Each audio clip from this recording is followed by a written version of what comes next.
Tubig ka, brother! Tubig ka! Nasusunog ang 2 taong gulang na batang yan kaya dali-daling binuhusan ng tubig. Bago niyan, umapoy daw ang motorsiklong minamaneho ng tatay ng bata sa New Bataan, Davao de Oro. Nang matumba ang motorsiklo, natanggal ang takip ng tangke nito, kaya nabuhusan ng gasolina ang bata. Nagtamo siya ng 2nd-degree burn. Nangyari yan habang pauwi sila galing bakasyon. Nagliparan ng mga bote at bato ng magrambol ang ilang kabataan sa Iloilo City, bunsod ng kalasingan sa pagsalubong sa bagong taon. Dati nang inireklamo ang mga ganitong insidente sa lugar. Ang pahayag ng mga barangay official sa report ni Kim Salinas ng GMA Regional TV. Let's go! Let's go! Hindi lang paputok ang inihagis ng salubungin ang bagong taon sa Iloilo City. Nambato rin ng mga bote at bato ang isang grupo ng kabataan. Hinabol din nila ang ilang bata na gumanti ng pamamato. Di bababa sa 15 kabataan na nasangkot sa gulo. At pasimuno umano nito ang 18 anyos na alias Peter at isa pang 17 anyos. Ang ugat ng pamamato, trip-trip lang daw dahil sa kalasingan. Sa to si mami naigo nga taxi. Ti nagrespondi man sige daton ko pulisan. Kaga nagistura naman ang both party nga isitol nila sa may barangay. Sinasabi nangyari ang rumble sa barangay Tanza Timawa Zone 1 sa Iloilo City. Pero itinagiya ng isang opisyal doon. Kung idea kabataan involved kalabanan niya dito sa Piak. Pero giit na opisyal ng Zone 2, sa Zone 1 talaga nangyari ang rumble. Sabay amin na 2 residente ng Zone 2 ang sangkot sa gulo. Isa pag ka-residente, naigo man sa tiil sang butilya. Pero dito sila ya sa sunuan niya nag-rumble. Ikatlong gulo na umano ito sa lugar. Nito lamang magpapasko, ilang kabataan ang nag-rumble sa Zone 2. Sa bayan naman ng Santa Barbara kahapon, habang naglalakad ang lalaking yan, bigla siyang sinipa ng nakamotorsiklo. Nagkaroon ng habulan na nauwi sa saksakan. Sa isa pang CCTV, makikita ang pagkuha ng isa sa mga sospek ng pinaniniwalaang kutsilyo sa compartment ng kanyang motorsiklo. Posible sir, tripping naman siguro kasi possibly both parties, both the victims and the suspect, posible bisan paano nakainom din man siguro sila kasi siyempre New Year. Tukoy na ng pulisya ang 3 magkakapatid na sospek na nanaksak umano sa 3 lalaki. Pero hindi sila nadatnaan sa kanilang bahay. Dahil sa insidente, pinalakas na ang seguridad sa barangay. Kim Salinas ng GMA Regional TV, nagbabalita para sa GMA Integrated News.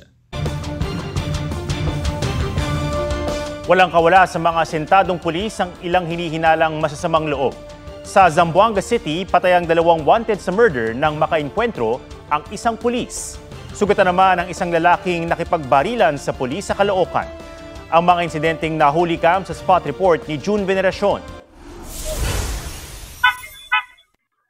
Pagtigil ng motorsiklong yan, kumaripas ng takbo ang isang lalaki. Hinabol at pinaputokan siya ng 2 sakay ng motor. Gumanti rin ng putok ang lalaki na isa palang pulis. Nangyari ang enkwentro sa Zamboanga City bisperas ng bagong taon. Nang mapaupo sa kalsada, inasinta ng pulis ang isa sa mga sospek na bumulagta kalaunan. Sunod naman niyang pinaputokan ang nakasakay sa motorsiklo. Patay ang 2 sospek. Sugatan ang pulis na kinilalang si Senior Master Sergeant Ryan Mariano. May tama siya sa tiyan. He underwent surgery for around 6 hours and we're happy na na-declare naman siya stable condition. Mabuti na rin ang lagay ng batang natamaan ng bala sa paa. Ayon sa PNP, nakadeploy si Mariano at iba pang pulis bilang mga undercover operative. Target nila ang isa sa mga napatay na suspect na si Haber Tating. Pero namukhaan daw ng suspect si Mariano, kaya inunahan siya ng pamamaril. Base sa investigasyon ng PNP, nasangkot na dati sa 4 na magkakahiwalay na shooting incident sa mga suspect. Bago napatay, ay wanted sila dahil sa multiple murder cases. Sa Caloocan, 1 oras matapos magpalit ng taon, nabulabog ng putok ng baril at kumusyon ang mga taga Barangay 150. Ang lalaking yan na nakatayo malapit sa motor niya. Napatakbo sa likod ng taxi at saka bumunot ng baril. Maya-maya, iniinda na niya ang kanang paa niya na nasa pool ng bala. Ayon sa pulisya, ang lalaki ay suspect na nakipagbarilan daw sa isang intelligence operative ng Caloocan Police. Bago niyan, isang biktima raw ang lumapit sa pulis. May isang pulis na nakasibilyan, identify ng ating victim. Sinabihan niya itong pulis natin na gusto raw siyang dukutin at patayin nitong ating suspect. Pero taliwas sa sinabi ng pulisya, nabubunot ng baril at nagpaputok ang lalaki ng kumprontahin ng pulis. Hindi po ako nagpaputok. Pero may baril po. Pero kahit isang beses di po ako nagpaputok. Pagbaba ko po ng motor, may isang lalaki na nakalabas yung baril, nakatutok na sa akin. Tumakbo po ako. Itinanggi rin niya na kanya ang granadang na-recover sa crime scene. Inaalam pa ang motibo ng suspect na nahaharap sa reklamong attempted murder, illegal possession of firearms at illegal possession of explosives. June Veneracion, nagbabalita para sa GMA Integrated News. Tinamaan ng ligaw na bala ang isang lalaki ilang minuto matapos salubungin ng bagong taon sa Cebu City. Ayon sa pulisya, nasa loob ng bahay ang biktima nang biglang sumakit at nagkasugat ang kanan niyang tenga. Nakita sa kisame ng bahay ang butas kung saan lumusot ang ligaw na bala. Ligtas naman ang biktima na dinala sa ospital. Iniimbestigahan pa kung sino ang nagpaputok ng baril. Batay sa datos ng PNP, as of January 2, nasa 14 na ang insidente ng ligaw na bala sa buong bansa. 8 rito ang nasaktan. 30 naman ang insidente ng indiscriminate firing. 5 ang nasugatan habang 24 ang naaresto. Mahigit 500 naman ang mga biktima ng paputok mula noong December 21 hanggang kanina, ayon sa Health Department.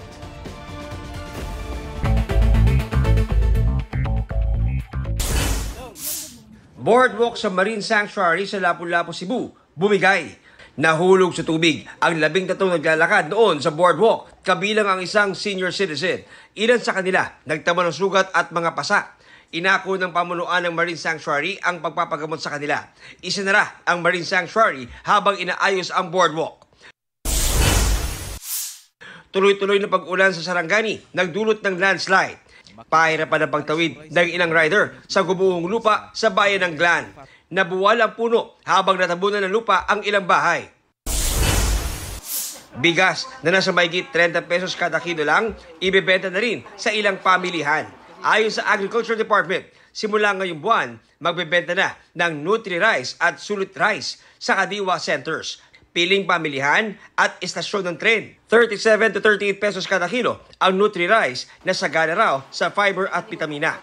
35 to 36 pesos per kilo naman ang Sulit Rice. John Consulta, nagbabalita para sa GMA Integrated News. Pumalo sa mahigit 500 ang disgrasya sa kalsada mula noong Kapaskuhan hanggang alas 6 ng umaga kanina. Ayon sa Department of Health, mas mataas yan ng 33.5% kumpara sa nakalipas na holiday season. Mahigit 100 sa mga insidenteng yan may sangkot na nakainom. Mahigit 400 ang naaksidente sa motorsiklo. 500 naman ang kulang o walang safety gear. Para maiwasan ang disgrasya, panawagan ng DOH, huwag magmaneho ng nakainom, kung pagod o kulang sa tulog. Sumunod sa speed limit at ibang road sign. At huwag mag-cellphone o iba pang distraction. Matapos ang pananagasa sa New Orleans sa Amerika, isa na namang Cybertruck ang sumabog sa Las Vegas. Inaalam ng mga otoridad kung may koneksyon ng dalawang insidente na posible umanong may kinalaman sa terorismo. May report si Rafi Tima.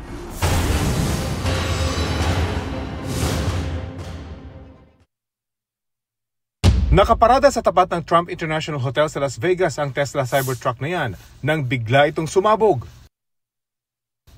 Kita rin sa CCTV ang mala fireworks na pagsabog. Lumiliyab pa ang sasakyan nang rumisponde ang mga pulis.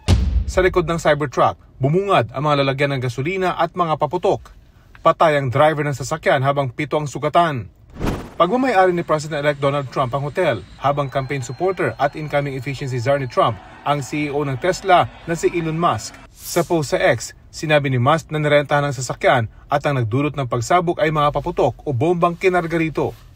Ang pagsabog ng Cybertruck nangyari ilang oras matapos ang pang-araro ng pickup truck sa New Orleans kung saan 15 ang namatay. Sa nakuhang CCTV footage, naipit sa traffic ang puting truck. Nang makaabante, bigla itong lumiko at tinumbok ang mga tao sa bangketa. Hagip din ang mabilis na takbo ng pickup. Nasawi sa pakikipagbarilan sa pulis ang driver na isang dating US Army. Iniimbestigahan ang koneksyon ng suspect sa mga terrorist organization matapos makakita ng ISIS flag sa truck. May natagpuan ding improvised explosive device sa likod ng truck. Inatasan na ni US President Joe Biden ang law enforcement agencies na alamin kung may koneksyon ng insidente sa New Orleans at sa Las Vegas. Rafi Tima nagbabalita para sa GMA Integrated News. Kapuso drama king Dennis Trillo may pa-throwback sa kanyang first ever movie award. 2004 nang manalo si Dennis na Best Supporting Actor para sa Ice Temas, 1941 Mahal Kita. 20 years later, nakuha ni Dennis ang Best Actor Award para sa Green Bones na entry ng GMA Pictures at GMA Public Affairs sa 50th Metro Manila Film Festival.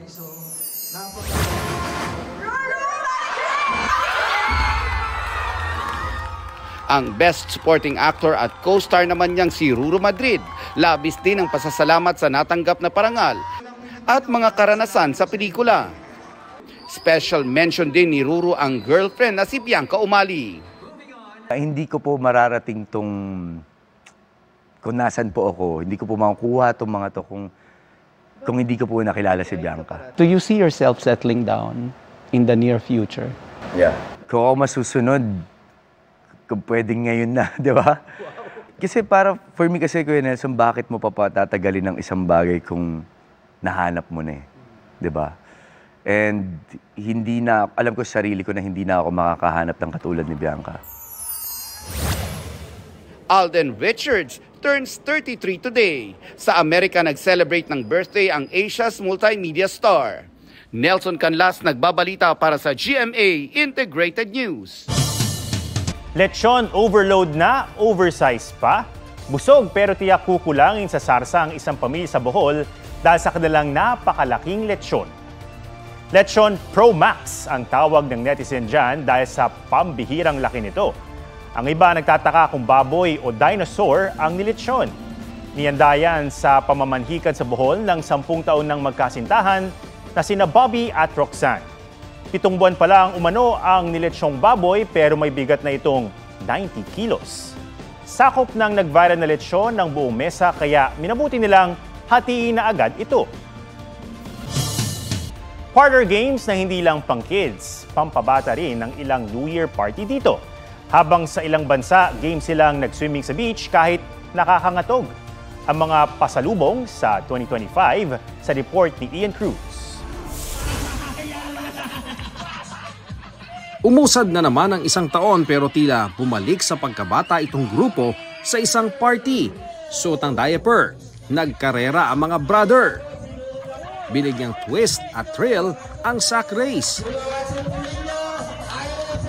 Ganyan pinagdiwang ng mga taga-Buwak Marinduque ang unang araw ng 2025. May tsupon pa ang bibig para talagang mga baby pero maangas ang paunahan sa pag-ikot sa upuan. Lalo't ang premyo, tumataginting na 500 piso. Pero kung tapang ang labanan, pinatunayan ng mga taga-Europe ang kanilang tatag. Kung kailan winter, saka sila nag-swimming. Di bali lang nanginginig dahil sa matinding lamig. Yan ang taunang New Year's Day swim. Polar bear plunge naman ang tawag ng mga taga-New York sa Amerika. Ang tradisyong ito, paraan daw para alisin ang mga negative energy at cleansing para sa good start ng bagong taon. Ian Cruz nagbabalita para sa GMA Integrated News. Huwag magpahuli sa mga balitang dapat niyong malaman. Mag-subscribe na sa GMA Integrated News sa YouTube.